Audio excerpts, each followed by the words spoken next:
KTBC Television News now presents a special program on today's mass murder in the capital city.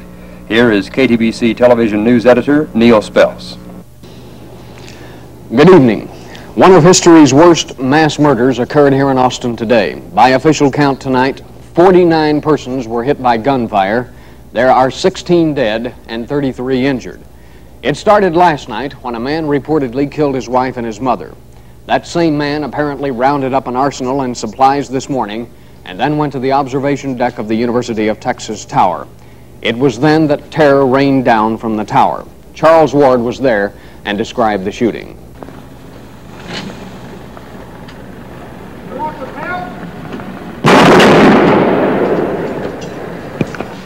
There must have been a hit that last time.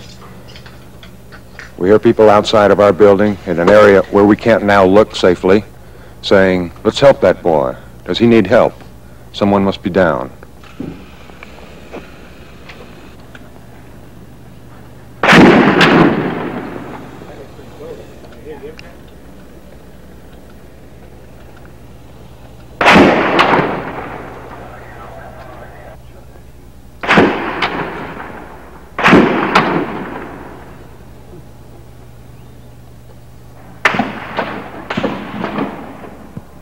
Maybe an empty carton of shells.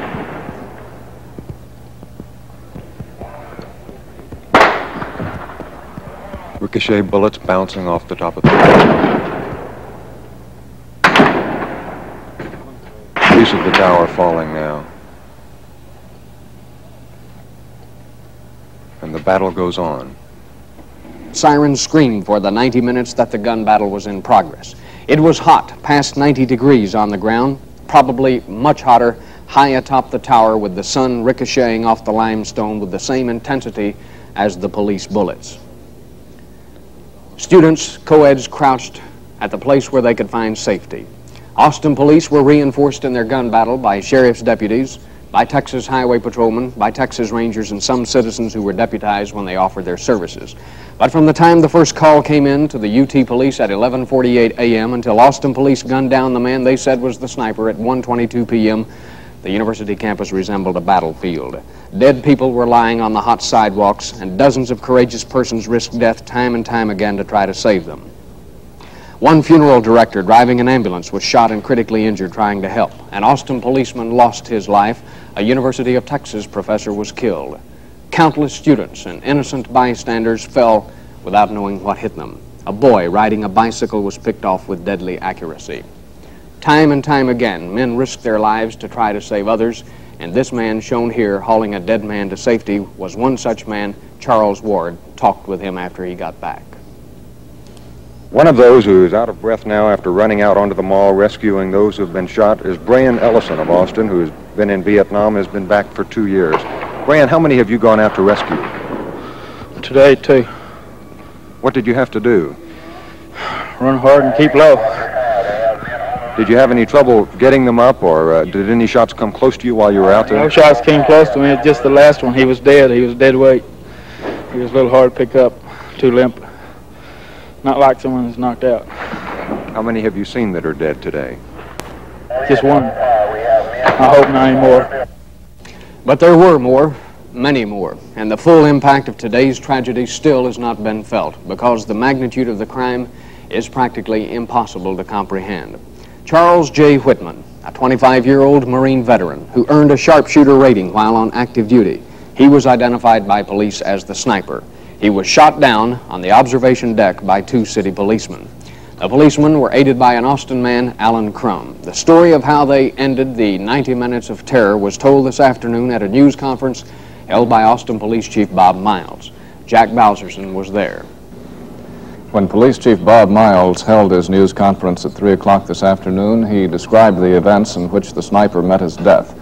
Patrolman Romero Martinez worked his way into the building where he found Alan Crum, an assistant manager of the University Co-op, and they were armed with a rifle. Martinez deputized Crum, and they took the elevator to the 26th floor along with another officer.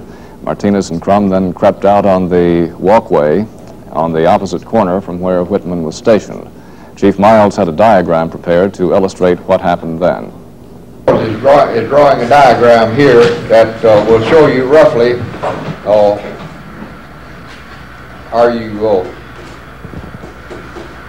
which is north now, Bill? This is north. Okay. South, east, west. Martinez came out here and crawled around to this point. That's the roof over there. This is that's the elevator. Looking down on top of the thing. Up here is the bell. This is the wall around the inner part of the building here. The bell is above here. Martinez came out and went around the east side crawling. Crum came out and went west this way. And as the subject was sitting here leaning up back this way with his gun pointing this direction. As Martinez rounded this corner here, he saw him with his gun in this direction. He knew Mr. Crum was coming this way, and he had to come around the corner at the same time. Yes.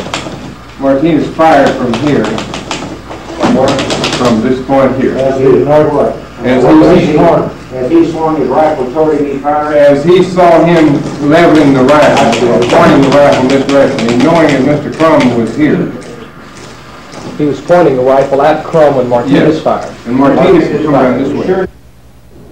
So Martinez fired and the reign of terror came to an end. The rifle that Whitman was aiming was a military surplus carbine, one of an arsenal of 7 firearms that were found in a footlocker that Whitman had hauled up with him. Besides the carbine, there was a 6mm Remington Magnum equipped with a 4-power scope sight, a 35 caliber pump rifle, plus a 12-gauge sawed-off shotgun, 2 handguns, a .357 Magnum and a 9mm Luger, and another gun that was later discovered on Whitman's body. There were other supplies and weapons in the footlocker: a hammer, a hatchet, 2 hunting knives, one a large bowie knife with a bone handle, gasoline, rags, a large supply of nylon cord, cans of pork and beans, a loaf of bread, a large can of water, and lots more ammunition. There was also a transistor radio. When we saw it at the station, the dial was not tuned to any station, but police speculated that Whitman may have been tuned in to a play-by-play report of the consternation he was causing as he perched there for an hour and a half this afternoon.